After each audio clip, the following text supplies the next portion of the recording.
लोकसभा चुनाव के लिए भाजपा अब तक 405 सीटों पर उम्मीदवारों की घोषणा कर चुकी है।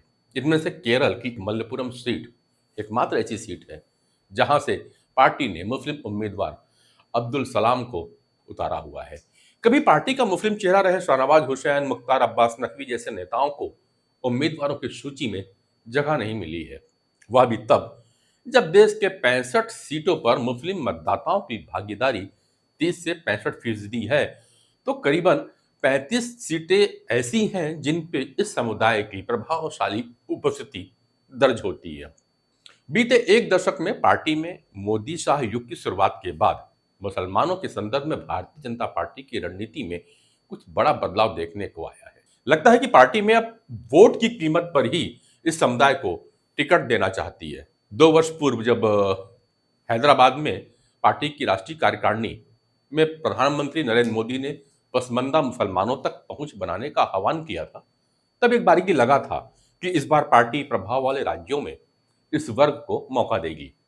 इस आह्वान के बाद पार्टी के अल्पसंख्यक प्रकोष्ठ ने इस वर्ग में पहुंचने के लिए बिहार, उत्तर प्रदेश में भाईचारा, सूफी सम्मेलन सहित कई कार्यक्रमों का आयोजन भी किया था। इस दौरान जब 18 लाख मोदी मित्र बनाए गए थे, तब उम्मीदवारी में मुसलमानों को मौका मिलने की धारणा को मजबूती भी मिली थी। वर्ष 1980 में स्थापना के बाद से ही पार्टी ने मुस्लिम वर्ग के कई चेहरों को महत्व देकर इस वर्ग में पैठ बनाने की कोशिशें करती रही। इस वर्ग के नेताओं को बार बार राज्यसभा और सत्ता मिलने पर सरकार में मौका भी दिया गया। इसके बावजूद पार्टी इन नेताओं के जरिए इस वर्ग में अपनी पैठ मजबूत करने पे लगभग नाकाम ही रही। यहां तक कि सन 2014 में जब मोदी सरकार सत्ता में आई, तब पहली बार पार्टी ने इस समुदाय के 2 नेता एमजे अकबर और नजमा हेपतुल्ला को मंत्रिमंडल में जगह दी थी। हालांकि पार्टी के 7 मुस्लिम उम्मीदवार चुनाव जीतने में असफल रहे थे। साल 2019 के आम चुनाव में पार्टी ने मुस्लिम बिरादरी को 6 टिकट दिए। सभी उम्मीदवारों की हार के बावजूद मुख्तार अब्बास नकवी को मंत्रिमंडल में शामिल किया गया। हालांकि बदली रणनीति का एहसास तब हुआ जब नकवी को राज्यसभा का नया कार्यकाल नहीं मिलने पर आजाद भारत में पहली बार केंद्रीय मंत्रिमंडल में मुसलमानों का प्रतिनिधित्व शून्य हो गया। नई दिल्ली में सिकंदर बख्त जनता पार्टी के टिकट पर एक बार चांदनी चौक से लोकसभा का चुनाव जीते थे। भारतीय जनता पार्टी की स्थापना के बाद उन्हें कई बार राज्यसभा भेजा गया।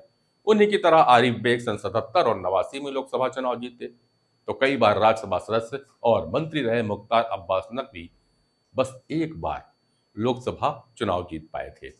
सैयद शाहनवाज हुसैन ही इकलौते मुस्लिम चेहरा है जिन्होंने 3 बार लोकसभा चुनाव में जीत हासिल की है। भाजपा का संकेत साफ है, मुसलमानों में पैठ बनाने के लिए पार्टी दशकों से चली आ रही प्रतीकात्मक राजनीति का सहारा अब नहीं लेगी। इस वर्ग को उन मुश्किल सीटों पर अपनी प्रासंगिकता साबित करनी होगी जहां उनकी वोट निर्णायक स्थिति में है।